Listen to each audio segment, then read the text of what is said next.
Você já parou para pensar em por que limite, quando h tende a zero pela direita, do número de Euler elevado a h menos 1 sobre h é igual a 1?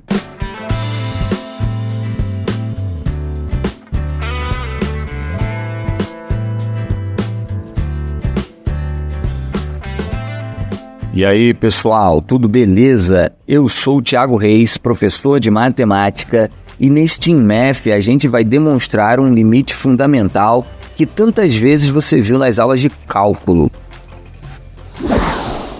O teorema diz o seguinte: segue que limite com h tendendo a zero pela direita do número de Euler elevado a h menos 1 sobre h é igual a 1. E aí? Vem comigo fazer um esboço da demonstração? A gente quer calcular o limite quando h tende a zero pela direita do número de Euler elevado a h menos 1, tudo isso sobre h. Note que o numerador tende a zero e o denominador também. A princípio, a gente tem uma indeterminação. Como que a gente pode eliminar essa indeterminação? A expressão no numerador não é um polinômio, portanto, a gente não pode fazer uma fatoração. Tampouco é uma função radical, portanto, a gente também não pode multiplicar por conjugado. Uma mudança de variáveis aqui, você pode até tentar, mas vai trocar a expressão exponencial por uma logarítmica. Ainda terá uma indeterminação em que você não vai poder fatorar nem multiplicar por conjugado. Como eliminar essa indeterminação então? Bem, a gente pode usar o que tem. No Math 162, a gente viu que o número de Euler elevado a h é o limite, quando n tende a infinito, de 1 mais h sobre n elevado a n. Se você ainda não assistiu, assiste lá. Então, o que a gente precisa calcular é o limite, quando h tende a zero pela direita, de limite, quando n tende a infinito, de 1 mais h sobre n elevado a n menos 1, tudo isso sobre h. Parece que piorou a situação, né? Mas vamos lá, a gente tem medo não. O desenvolvimento do binômio de Newton de 1 mais h sobre n elevado a n é 1 mais somatório com k indo de 1 até n, de n fatorial sobre k fatorial, n menos k fatorial, que multiplica h elevado a k sobre n elevado a k. Mas 1 e h são constantes para o limite em n. Diferença dos limites é o limite da diferença. E quociente dos limites é o limite do quociente. Bem, 1 menos 1 dá 0.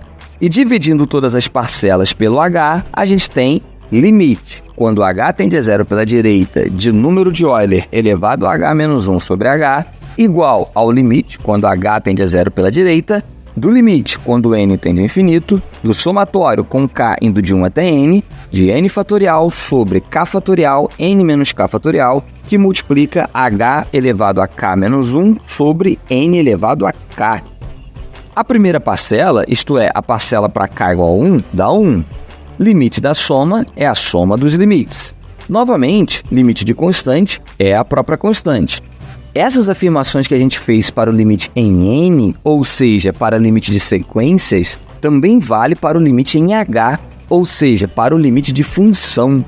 Dessa forma, o limite que a gente quer mostrar que é 1 é igual a 1 mais um outro determinado limite. Se esse outro limite for igual a 0, o problema estará resolvido.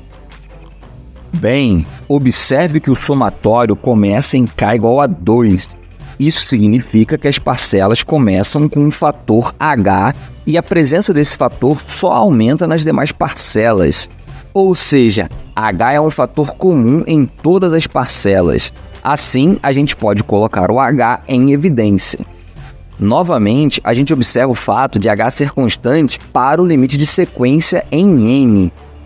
Assim, falta calcular o limite de função com h tendendo a zero de uma expressão que é h multiplicado por um determinado fator. Ora, minha cara espectadora, meu caro espectador, se existir o limite desse fator, então a gente vai usar limite do produto dos limites. E então teremos 0 vezes qualquer que seja, dá 0. Bingo! Mas E se o limite desse fator não existir? Bom é que a gente não precisa de tanto. Não precisa que o limite desse fator exista para que o limite do produto seja zero. Basta que esse fator seja limitado para H numa vizinhança de zero.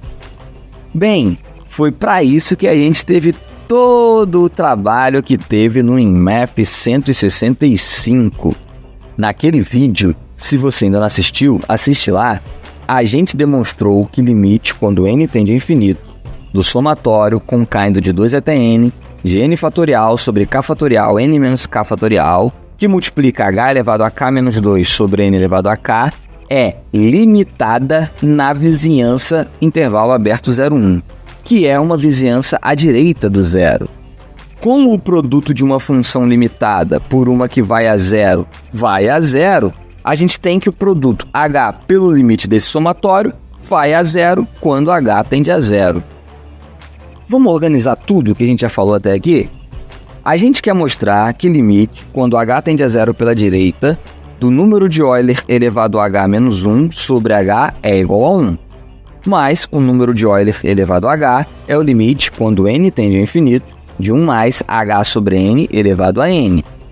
1 mais h sobre n elevado a n é 1 mais o somatório com k indo de 1 até n, de n fatorial sobre k fatorial n menos k fatorial, que multiplica h elevado a k sobre n elevado a k.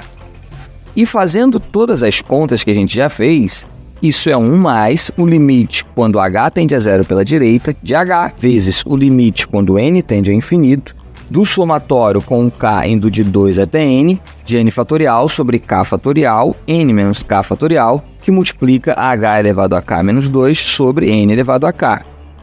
Mas h tende a zero. No INMAP 165, a gente viu que o limite desse somatório é limitada. E produto de função indo a zero por função limitada converge a zero. Assim, o limite que a gente quer calcular é 1 mais zero. Tá feito! No INMAP em sequência esse aqui, a gente tem a demonstração rigorosa do teorema.